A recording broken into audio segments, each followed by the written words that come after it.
ध्यान दीजिए, combined standard deviation क्या होता है और कैसे बनता है।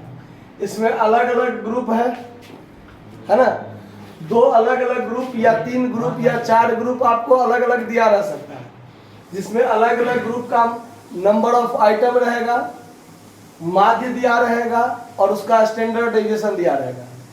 दूसरा ग्रुप में भी उसका नंबर ऑफ आइटम N2 हो गया, माध्य 50.3 हो गया और स्टैंडर्ड डेविएशन 7 हो गया। और ऐसे ही ग्रुप 3 ग्रुप 4 आगे भी दिया रह सकता है। तो इसमें कंबाइंड स्टैंडर्ड डेविएशन जो हम निकालेंगे उसके लिए सबसे पहला काम होता है आपको कंबाइंड मीन निकालना। कंबाइंड मीन यानी माध्य का कंबाइंड निकालना होता है। तो कंबाइंड माध्य कैसे निकलता है ये आप पहले से जानते हैं। N1 और X-1 ये दोनों चीज दिया हुआ है ना, प्लस N2 X-2 बट्टा N1 प्लस N2। ठीक है, अब आपका यहाँ काम हो गया कि आप 50 गुने 54.1 प्लस 100 गुने 50.3 बट्टा में क्या कर दीजिए 50 प्लस 100। अब इसको आप कैलकुलेशन कीजिए कितना आता है 2705। ये हुआ 2705 प्लस इसको गुना कीजिए 5030 हो जाएगा और ये हो गया 150। अब इसको आप जोड़िए तब 2 और 5 कितना 7780 जी भाई 30 नहीं 80 और यहाँ 2705 है और यहाँ 30 है तो कितना होगा 7735 है ना होगा। अब बट्टा में 150। अब इसको भाग दीजिए, धरफल में काम गड़बड़ में कीजिए। 7735 भागा 150 कितना 51.5 51.566 है तो 51.57 इसको हम अप्रोक्स मान सकते हैं कि नहीं मान सकते हैं। अच्छा, उसके बाद अगला काम होता है इसमें डी निकालना पड़ता है। जैसे डेविएट करके कहते हैं ना, डेविएट करना, वैसे ही इसमें D1 निकालना पड़ेगा D2। जैसे दो ग्रुप है तो दोनों ग्रुप के लिए D1 और D2 निकालना पड़ेगा। वो D1 D2 क्या है वो ध्यान दीजिए। तो D1 बराबर हो जाएगा ये जो कंबाइंड माध्य निकला है आपका, कंबाइंड माध्य में से पहला माध्य निकालिए, घटा दीजिए तो ये आपका क्या निकलेगा D1। तो यहाँ कैलकुलेशन कीजिए तो कंबाइंड माध्य कितना है 51.57 और इसमें से घटाइए 54.1 तो घटाइएगा तो माइनस में कितना होगा 2.53। सही है, गलती नहीं कीजिएगा। उसके बाद यहाँ आइए D2 निकालना है तो वैसे ही कंबाइंड माध्य में से माध्य 2 घटाना है। कंबाइंड माध्य में से माध्य 2 घटाना है तो कंबाइंड माध्य कितना निकला है 51.57 और इसमें से घटाना है 50.3 कितना निकला 1.27। इतना चीज निकालने के बाद अब देखिए कंबाइंड स्टैंडर्ड डेविएशन का सूत्र क्या होता है। कंबाइंड स्टैंडर्ड डेविएशन का सूत्र कोई भारी नहीं है, इसको खाली दिमाग से याद कर लीजिए तो हल्का हो जाएगा।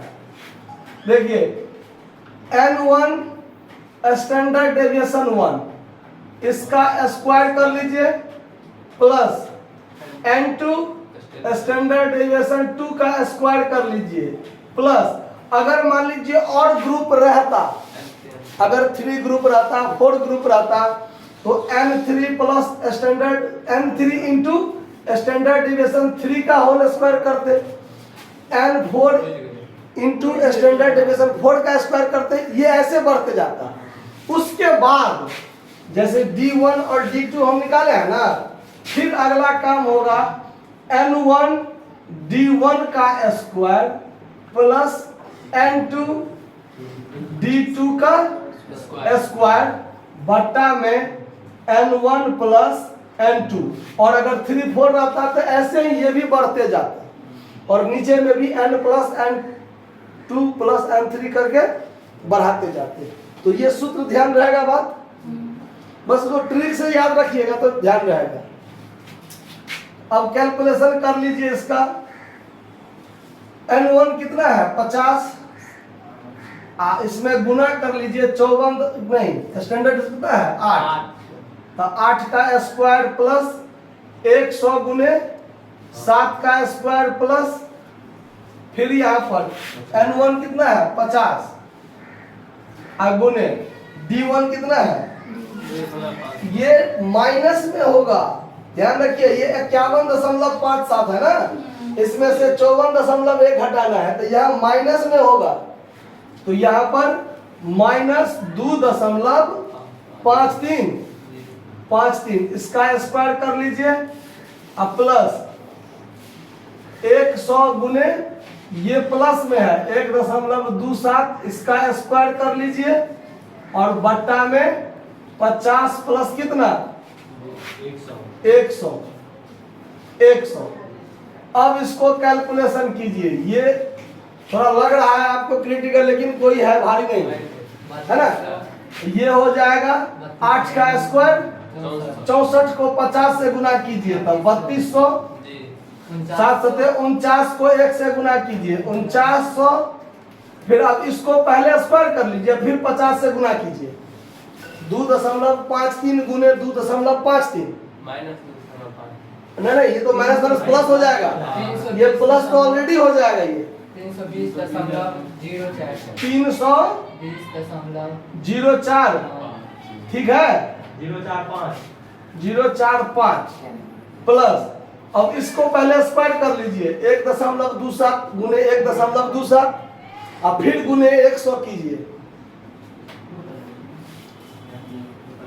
इन्हें जल्दी में गलती कर दीजिएगा 161.29। अब पूरा को जोड़िए बट्टा में 150, पूरा को जोड़िए कितना होता है, ये दोनों का जोड़ तो 8100 हुआ था और उसके बाद इस दोनों को जोड़िए कितना होता है,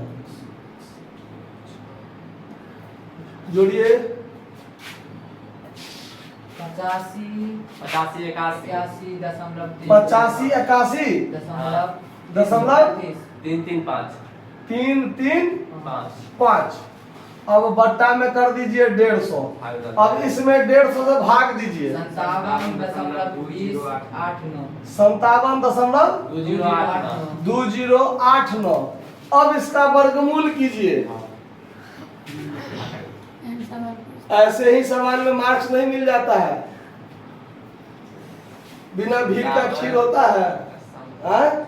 कितना हुआ 7.56365 ज्यादा नहीं 7.56 भी आप कहिएगा तो ठीक है। आंसर मिल गया, देख लीजिए।